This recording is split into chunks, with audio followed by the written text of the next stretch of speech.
नमस्कार दोस्तों, स्वागत है शेष अपर्णा के यूट्यूब मंच पे। मैं हूं आपके साथ जितेंद्र कुमार। दोस्तों, उत्तर प्रदेश के भीतर जब 2022 का विधानसभा चुनाव चल रहा था, उस समय उत्तर प्रदेश के मुख्यमंत्री योगी आदित्यनाथ, जी हां, जो अभी उत्तर प्रदेश के मुख्यमंत्री हैं, उनका एक बयान काफी वायरल हुआ था, काफी चर्चित हुआ था। पश्चिमी उत्तर प्रदेश के इलाके में दिया गया यह बयान था और वह बयान दरअसल कानून व्यवस्था की स्थिति को लेकर के था। दरअसल कानून व्यवस्था, लॉ एंड ऑर्डर को लेकर के था और मुख्यमंत्री योगी आदित्यनाथ इस बात को कह रहे थे कि कानून व्यवस्था को धत्ता बताने वाले लोगों को उत्तर प्रदेश के भीतर इस कदर उनके मन के भीतर डर पैदा कर दिया गया है और इस कदर ऐसी परिस्थिति उत्तर प्रदेश के भीतर उत्पन्न कर दी जाएगी जो मई जून के महीने में भी अगर शिमला बनाने की नौबत आएगी तो फिर बना दी जाएगी। मई जून के महीने में शिमला बनाने की नौबत, वह भी कानून व्यवस्था, लॉ एंड ऑर्डर के मामले में उत्तर प्रदेश के भीतर। क्या उसके बाद के 2.5 वर्षों के भीतर उत्तर प्रदेश के भीतर शिमला बनाने जैसी कोई दर्शन कानून व्यवस्था, लॉ एंड ऑर्डर के मामले में कभी भी आपको दिखाई दिए? जी नहीं। शिमला के भीतर तो कम से कम कानून व्यवस्था, लॉ एंड ऑर्डर ऐसी है जहां पर देश के अन्य राज्यों से मोटे मोटे तौर पे टूरिस्ट पहुंचते हैं और शांतिपूर्वक वहां पे घूम फिर करके वो वापस अपने घर को लौट जाते हैं। लेकिन उत्तर प्रदेश के भीतर, जी हाँ, हिंदुत्व का नाम लेकर के, चुनावी हिंदुत्व की बिसात पर चढ़ करके जो उत्तर प्रदेश के भीतर सरकार बनी है, वो चुनावी हिंदुत्व के सबसे बड़ी प्रयोग स्थली अयोध्या के भीतर भी कानून व्यवस्था को तार तार करती हुई जो फोटो निकल के आ रही, जो वीडियो क्लिप वहां से आते हैं, वो सब कुछ सबके सामने दिखाई पड़ता है। आश्चर्य करने वाली बात ये होती है कि कोई तथाकथित साधु भी इस तरह के घटना में कथित छेड़छाड़ के भीतर लिप्त हो जाती है।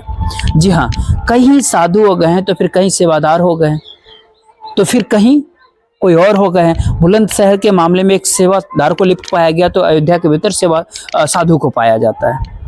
और ये पूरा मामला क्या होता है, शुरुआत हम अयोध्या से कर देते हैं। अयोध्या का गुप्तार घाट, आपको ध्यान होगा, अयोध्या के गुप्तार घाट के इलाके पर बाइक सवार, मोटरसाइकिल से एक साधु पहुंचते हैं और दरअसल वहां मनकापुर, गोंडा, यानी ये कहे कि पड़ोस के जिले के मनकापुर से एक राहुल नाम का व्यक्ति, राहुल नाम का लड़का, जिस लड़की के साथ उस लड़के का शादी तय हो गया, लड़की की माँ और उसका भाई वहां से निकलते हैं और कुछ देर के लिए वहां रुकते हैं।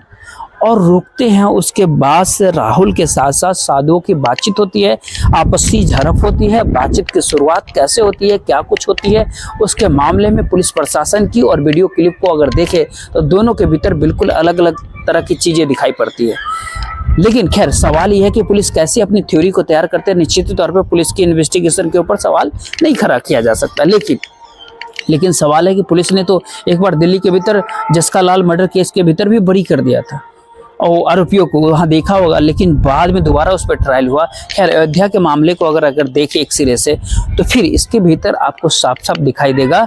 अयोध्या के मामले में अगर गुप्तार घाट के ऊपर दरअसल पुलिस का कहना ये होता है कि साधु रील बना रहे थे और राहुल नाम का नौजवान, वो व्यक्ति, उनके साथ अपशब्दों का प्रयोग करने लगा। लेकिन इसके ठीक उलट जाकर के अगर देखें तो दूसरी पहलू दिखाई पड़ती है कि इसके उलट परिस्थितियां ये होती है और जो राहुल का दावा होता है उस पर अगर भरोसा करें तो साधु ही छेड़छाड़ कर रहे थे। लड़की देखी नहीं कि साधु छेड़छाड़ पे उतारू हो जाते हैं। अब इस तरह के लोग साधु बन जाए तो इसको किस नजरिए से देखा जाए?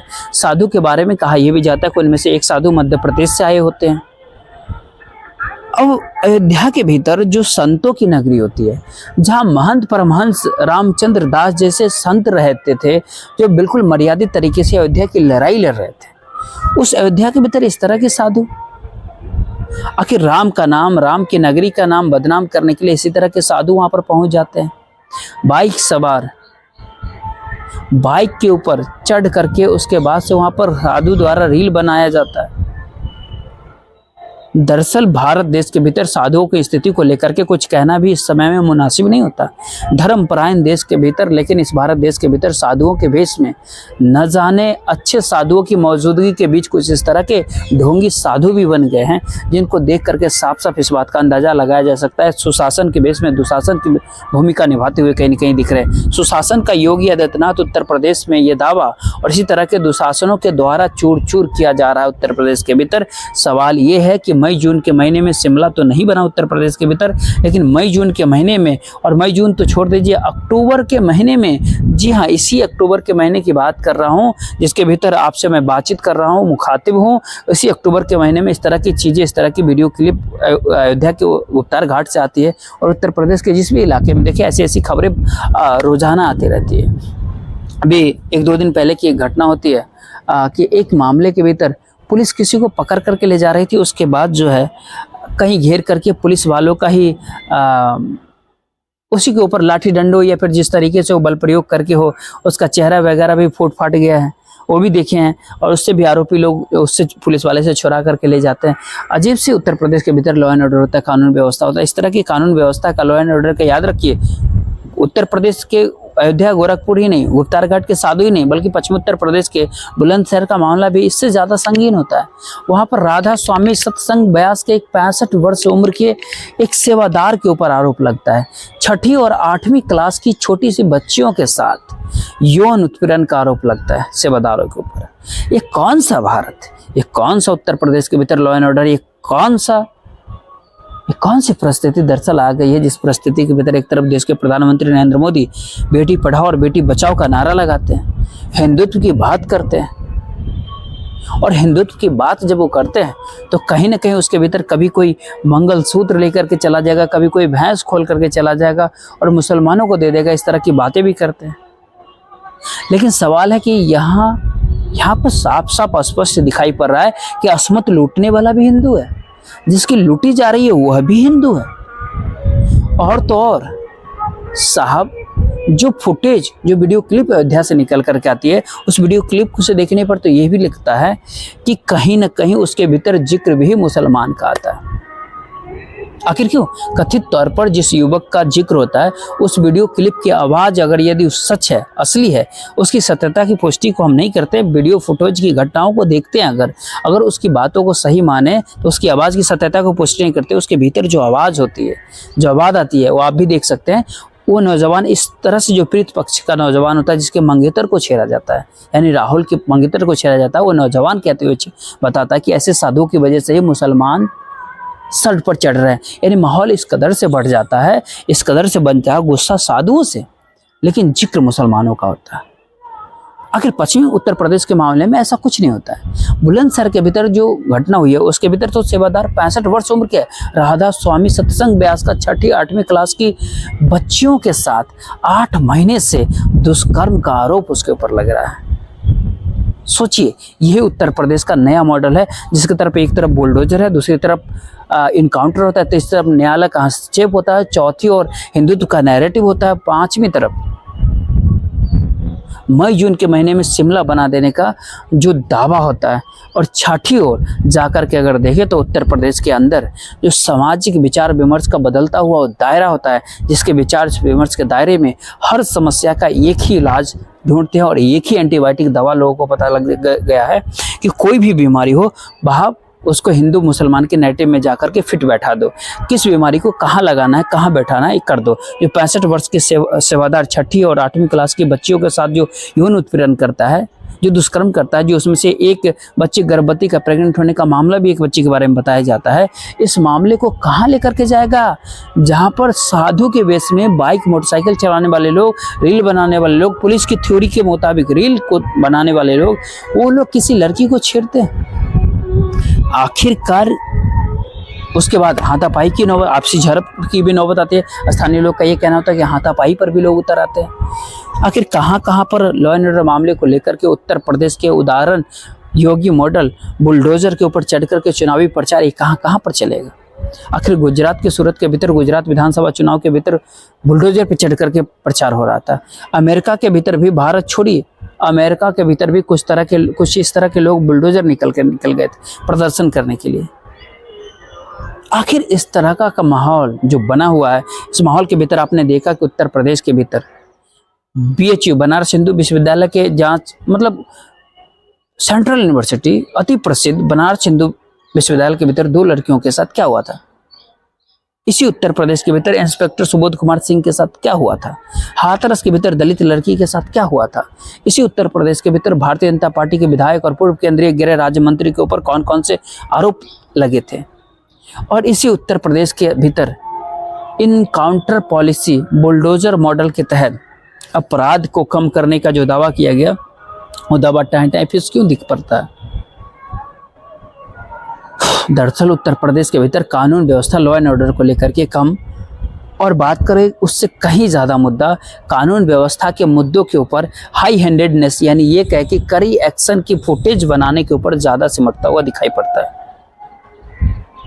इसी उत्तर प्रदेश के भीतर, यही उत्तर प्रदेश के अंदर योगी आदित्यनाथ के शासनकाल में सबने देखा है कि मिड डे मील के भीतर नमक रोटी खिलाए जाने की बात जिस पत्रकार ने छापा था, जिसने पब्लिक डोमेन के अंदर इस बात को लाया था, उस पत्रकार को भी एन के प्रकार किसी दूसरे मामले में फंसा करके जेल के अंदर डाल दिया गया था।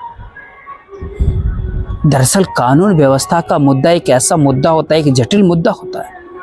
जब कभी भी कोई भी पत्रकार या कोई सिविल सोसाइटी का कोई दूसरा सेक्शन इस तरह का सवाल को करता है तो सत्ताधीशों के पास एक रटा रटाया जवाब इसका होता है। जवाब ये होता है कि 100% क्राइम कंट्रोल तो किया नहीं जा सकता ना। हाँ, हम कंट्रोल कम कर सकते हैं, अपराध को कम कर सकते हैं, क्राइम को कंट्रोल नहीं किया जा सकता है 100%। लेकिन सवाल 100%, 80%, 20%, 90%, 10% का नहीं, सवाल उस मानसिकता का है जिसके भीतर क्रिमिनल एक्शन के द्वारा क्राइम को कंट्रोल करने की जो पूरी कोशिशें की जाती है, उस मानसिकता से क्या कभी क्राइम कंट्रोल किया जा सकता है? इनकाउंटर पॉलिसी अपने आप में एक आपराधिक कृत्य की तरह होती है। जो अधिकार किसी को सजा देने का, किसी को कैपिटल पनिशमेंट देने का इस देश के भीतर न्यायालय को होता है, वो उस तरह की अपराध पुलिस को कैसे मिल जाता है? वो अपराध पुलिस, जो अधिकार किसी का घर तोड़ने का और गिराने का होता है, उपयुक्त साक्ष्य की मौजूदगी में अगर किसी ने नक्शे से अलग जाकर के घर बनाया उस मामले में है, तो फिर सवाल होता है कि उस मामले से हट करके इतर जाकर के किसी एक व्यक्ति के अपराध की वजह से पूरे परिवार और संयुक्त परिवार को टॉर्चर क्यों किया जाता है, उसका घर क्यों तोड़ दिया जाता है, क्यों गिराया जाता है? दरअसल अपराध और अपराधी इससे रुकते नहीं हैं। जी हाँ, लेकिन एडवेंचर के नाम पर, अपराध रोकने के नाम पर जो एडवेंचर किया जाता है, उसके बाद समाज के एक दूसरे सेक्शन का मन कहीं ना कहीं बढ़ना शुरू होता है। कोई कभी साधु के वेश में आ जाएगा, कभी कोई सेवादार के वेश में आ जाएगा, कभी कोई किसी और वेश में आ जाएगा और इस तरह के उत्पीड़न की घटनाओं का अंजाम कहीं ना कहीं देते रहेगा। तो आखिरकार कहीं पर भी, पूरे देश भर के भीतर कहीं पर भी न्यायालय की भूमिका को पुलिस प्रशासन के द्वारा निभाया जाए, बुलडोजर जस्टिस सिस्टम को भारत के क्रिमिनल जस्टिस सिस्टम और सीआरपीसी, आईपीसी, आज की भाषा में कहते हैं भारतीय न्याय संहिता और दूसरे कानून देश के, उसको रिप्लेस करते हुए और उसकी जगह बुलडोजर जस्टिस सिस्टम के द्वारा न्याय को सुनिश्चित किया जाए, तो इस तरीके का घटना होगा। आखिर इस देश के भीतर कभी किसी ने इस तरह की बात सुना था? साधुओं का मन इतना बढ़ जाएगा, सेवादारों का मन इतना बढ़ेगा, जहां बढ़ा हुआ दिखा और नौबत ऐसी होती है कि लोग इस तरह के लोगों को सजा दिलाने का काम किया। जुडिशरी ने सजा दी, आसाराम का मामला भी है, बाबा राम का भी मामला होता है। लेकिन ये कभी भी नहीं हुआ कि एक मोटरसाइकिल लेकर के, एक बाइक लेकर के कोई तथाकथित साधु के भेष में कोई हैवान, सेवादार के भेष में कोई हैवान सत्ता का दुरुपयोग करता हुआ नजर आ रहा है। सबसे ज्यादा शर्मिंदगी की बात तब जाकर के होती है जब संत समाज का माना जाने वाला एक व्यक्ति, संत समाज से आने वाला एक व्यक्ति उत्तर प्रदेश के भीतर मुख्यमंत्री पद पर आसीन होता है। न केवल उत्तर प्रदेश के संत समाज को कलंकित करने का काम ऐसे ऐसे मोटरसाइकिल पर जाके छेड़छाड़ करने वाले साधु करते हैं, सेवेदार करते हैं या कोई और करता है, बल्कि ये कि पूरे उत्तर प्रदेश के लॉ एंड ऑर्डर के साथ साथ कहीं ना कहीं संत समाज को भी कलंकित करने के दिशा में उत्तर प्रदेश के भीतर जो ये घटनाएं हुई है, ये बहुत बड़ा जोखिम लेने वाला काम इस तरह के लोग उठाते हैं।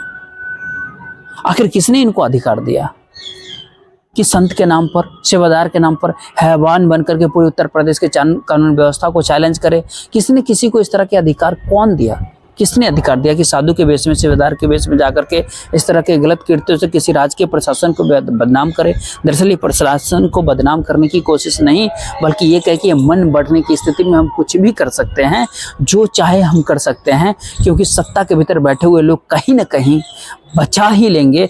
इस मानसिकता से ग्रसित लोगों के द्वारा इस तरह की घटनाओं का अंजाम दिया जाता है, इस तरह के घिनौना कृत्य किया जाता है। जब इस तरह की घटना होती है तो सवाल वही खड़ा होना शुरू होता है, आखिर इस मानसिकता को बढ़ावा किसने दिया, किन परिस्थितियों ने दिया, किस व्यक्ति ने दिया? ये बात तो नहीं कहा जा सकता, लेकिन किन परिस्थितियों के भीतर इस तरह की मानसिकता उत्पन्न हुई, तो परिस्थितियां यही उत्पन्न होती है। एक कहते हैं ना, एक काफी सैया भइल कोतवाल तो अब डर काहे का, कहावत है ना, तो थोड़े कहे कुछ ज़्यादा समझ लीजिए। तो इस तरह की परिस्थिति जब बनती हुई दिखाई पड़े तो कहीं ना कहीं धर्म का चोला ओढ़ करके सांप्रदायिकता का रूप, कभी कभी धर्म का चोला ओढ़ करके भी लोग ले लेते हैं, तो कभी कभी हैवान का रूप भी धर्म का चोला ओढ़ करके ले लेते हैं। यही होता है उत्तर प्रदेश के भीतर, चाहे वो बुलंदशहर के भीतर हुआ हो, चाहे वो गुप्तार घाट के ऊपर हुआ हो। उम्मीद करते हैं कि आज पुलिस प्रशासन इस मामले में निष्पक्ष जांच करेगी और दोषियों को न्यायालय के समक्ष ले जा करके कड़ी से कड़ी सजा दिलाने का काम करेगी। लेकिन आमतौर पे इस तरह की बातें सैद्धांतिक लगती है। सैद्धांतिक इसलिए भी क्योंकि बात केवल उत्तर प्रदेश की नहीं होती है, जिस राज्य के भीतर भी ऐसी घटनाएं सामने आती है, ज़्यादातर मौक़ों पर ऐसा ही देखा जाता है कि लीपापोती में प्रशासन नुआलिप्त हो जाता है। किसको बचाने के लिए, क्यों किसी को बचाया जाए, ये सबसे बड़ा सवाल बन जाता है। लेकिन सवाल है कि आज का समय तो ऐसा है कि चुनावी हिंदुत्व का खुमारी का होता है, तो उस खुमारी और अमृत काल के अमृत का मजा लेते रहिए और देखते रहिए। स्टडी से पढ़ता होगा, इस तरह की घटनाओं को देखने के लिए आप शब्द कहीं ना कहीं पाते रहिए।